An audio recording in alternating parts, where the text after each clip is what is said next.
Isn't it so frustrating when you've left yourself 100 yards in after hitting such a great tee shot and all of a sudden the swing thoughts kick in, and no matter what you seem to try in your swing, you get that poor contact, missing the green, just no control whatsoever with your wedge play? Well, don't worry, because I'm going to simplify all of that in this video for you by breaking down a wedge play technique that's easy to do and simple to follow, that you really only need to practice 1 minute a day to see great results. Now, throughout this video, you'll notice I'll be using the GForce Wedge. It's a golf club designed to smoothen out your golf swing, and it really encourages those arms and hands to soften up in your wedge play. So let's dive in and see how this technique should work. So grab a golf club and place it in your hands like this, pinching the top of the golf club, preferably using your dominant arm to hold onto the golf club. So for me, being a right-handed golfer here, I'm right-handed, I'm going to use my right hand. Now, if I was to try create a swing using this golf club here, back and forth to add momentum to hit a golf shot, what have I got to apply to the bottom end of this golf club from the top end? From the top end, I've got to apply this action here that allows the weight of the club to move into what we would call the backswing. And then you can see there, I'm just letting it fall into the downswing. So I'm setting here an impulse, and that's allowing the club to naturally move into that backswing motion. And then, without me having to put any effort whatsoever into the swing, into this pendulum-like swinging motion, it just rocks back down due to the weight of the club. And in a nutshell, this is how any golf swing should work, in particular your wedge play. What we tend to see so many golfers do is they'll set up to the golf ball and think they need to make that short, aggressive swing. It looks very rigid, it looks very tense, it looks like we're focused too much on technique rather than focusing on getting a good, smooth rhythm to that swing. So what we do want to create in our golf swing is that pendulum-like motion using the impulse that we've just spoken about then. So how can we add that impulse into shorter shots like this chip shot here? Well, the main thing to remember with this is letting the club do the work. Once we set the club into the backswing, we want to be letting the club do the work. The idea behind this is rather than forcing the club into the backswing and getting this very much so rigid motion, we want to stay nice and relaxed. We want to allow just this ever so slight movement to take place in the body, to allow the club to move into position. Now you could see there, I wasn't staying very static at all, trying to make sure I make my swing here. I was actually allowing my body just to naturally rotate a little bit into that backswing, that shorter backswing, of course. So when I do this here, just to start off with, this impulse here that was formed, it's not coming from the actual golf club, it's coming from my hand. This is the power source, the only power source we need to get the club moving. So for the golf swing, the power source is coming from the body to allow the club to move into position. Now, if we were just to replay that there from the face-on view, what you'll notice in particular is that once I started to turn the body, I allowed my arms, my hands, my shoulders to move with it. And that allowed me here to set the club in a really nice set position. So rather than thinking about positions, as long as you focus on a nice little movement there of the body to start that golf swing, that's going to make it much easier for you to let the club set into the right position. Now you can see there I've got my left arm fairly straight as normal, just like a normal golf swing, and my trail arm here does tend to ever so slightly set into a flex position here. Now this flex position is only from me just allowing the weight of the club to set into this backswing here. And I'll talk a little bit more about the weight of the club in just a second. So once you get that turn into the backswing, what I want you to do is just make a little pause. A little pause in this position here where you're intending to start the downswing from. So this position here, and from this GForce Wedge, I can really feel that weight of the golf club here wanting to simply fall back down to the golf ball. Remember this motion here, the swinging pendulum-like motion? We want to add now that part into the golf swing. We've added this part here, that little impulse to set ourselves into the backswing. Now it's time just to let the club do its thing. So once we get to this position here, I'm not allowing any sort of momentum, any sort of force coming from my body, my arms, to speed up that golf swing. We don't need that. This isn't a full swing golf shot. This is for control. This is for a consistent wedge swing. So for what I'm doing here is I'm getting up to the top of my golf swing here, just this halfway point. I'm just allowing the club to fall down. So using the weight of the club to let the club fall back down. I am not doing anything else in particular there in my golf swing.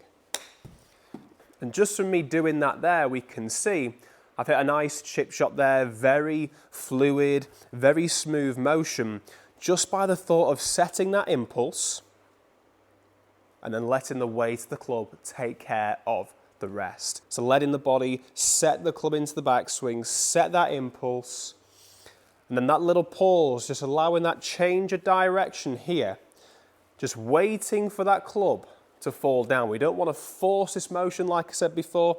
Think of a swing, someone on a swing. Once you get to this point, there's a little pause before that change in direction, change of motion as we swing through. And that's what you want to add. So 2 simple pointers there, just for your wedge play, assuming that your posture, setup, ball position, everything else is good. Once you get into position, we're just feeling that impulse.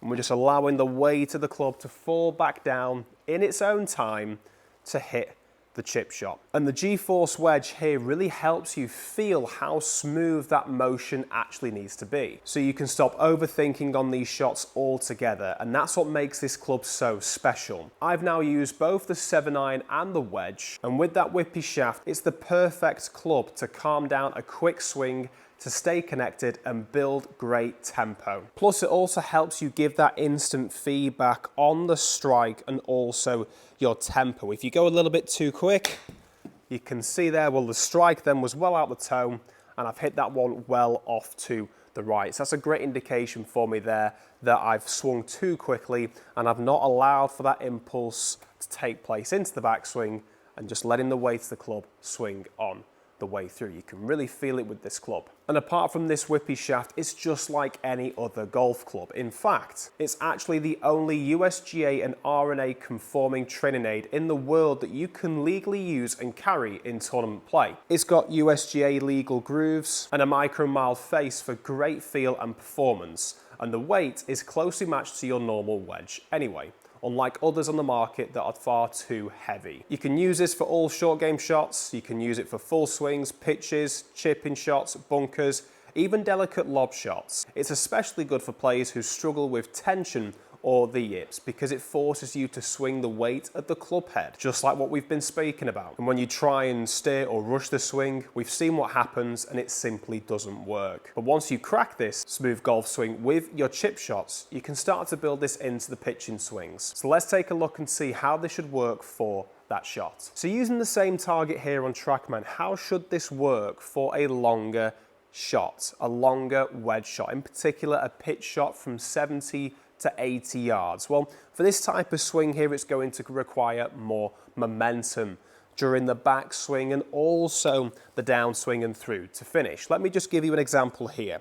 If I was just to use that same technique that we just did from the chip shot, but simply just make a little bit of a bigger swing, focusing on, rather than getting to the halfway point here, getting to where the lead arm would reach parallel to the ground.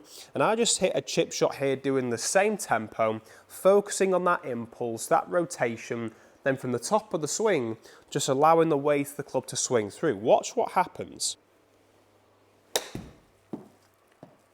We can see there, it comes up miles short. So even with me making that bigger swing, yes, I've been able to carry it 39 yards, totaling out at 50 yards. We want it to go that little bit further. So when we get stuck at this point, how do we start adding more speed? The key is, rather than trying to swing the golf club hard or hit the golf ball hard, we want to allow another impulse to take place.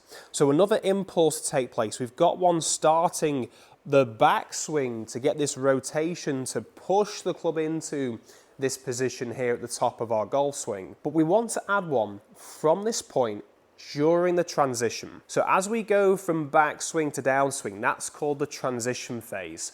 Now the transition phase is where we want to start adding this second impulse for longer wedge shots, in particular these pitch shots here. So how we do this is once we get to the very top of the golf swing, I want you to imagine that pendulum-like motion there again, that swing going back and forth. We want to add the impulse to start off with. But what we don't want to do is by trying to hit the ball further by rushing the movement like this here. That's going to lead to inconsistency. What we want to do instead is allow this impulse and then another impulse from the top of the swing. This impulse here. So if that impulse to start the golf swing is all coming from our engine being the body, we want to use the body again from the top of the golf swing. So as the second impulse, we're going body turn, body turn. So all I'm simply doing here is I'm just replicating what I did in the backswing on the downswing, just the opposite motion. So now I set up to the golf ball here, same stance, maybe a little bit wider just to ensure that I'm making that bigger swing. But for me here, all I'm focused on really is just getting that impulse. That little bit of a pause still needs to take place at the top of the golf swing, just like this here. But once you can start to feel the weight the club wants to come down, that's when we add that second impulse, just like this here. So that's the main difference there between the pitch shot and the chip shot. Chip shot, we just have that one impulse there and just simply let the weight of the club take the club through to the back of the golf ball. Pitch shots, we're adding that second impulse from that transition phase, just like that there. So I added that impulse to start the golf swing. I added that impulse from the start of the downswing to add and build that extra bit of momentum. Nothing coming from my arms or shoulders to try and hit that golf ball. I was just allowing my body to do what it's naturally supposed to do. It's the impulse to help you get the club set into reliable positions, more consistent positions, but most importantly, allow you to get that smoothed out tempo in your wedge play. And the GForce Wedge just makes it so much easier to identify one of those good shots like that one there. And I'll be quite honest, I hit another bad one before going into the bunker as well. That was me practicing, just seeing if I could get that smoothed out tempo from the top of my golf swing. And I just rushed it a little bit too much. And that's caused me there to push it out to the right into the bunker. It's a fantastic tool. Anyone can use this, and you can check out the link in the description below for that, or use the QR code over here to learn more about this training aid. And if you've come this far, I'd really would recommend trying this out for 1 minute a day, and you will see very soon the incredible results that this has to offer for you. It simplifies that wedge swing, both chip and pitch shots, and it's going to really help you get that consistency back with those shots from 100 yards and in. Now for the full swing, if you would like to see a full swing video on how to keep that swing smooth, the good thing is I've already got that video done and dusted for you. Feel free to check out the one in the bottom right hand corner of your screen where we talk about the backswing, downswing, how to keep everything smooth, and this is perfect for anyone who rushes their downswing, tends to rush that downswing and gets the club working too far over the top. Perfect for you golfers out there. Thanks for watching, and be sure to check out that video over there for more smooth golf tips like this one.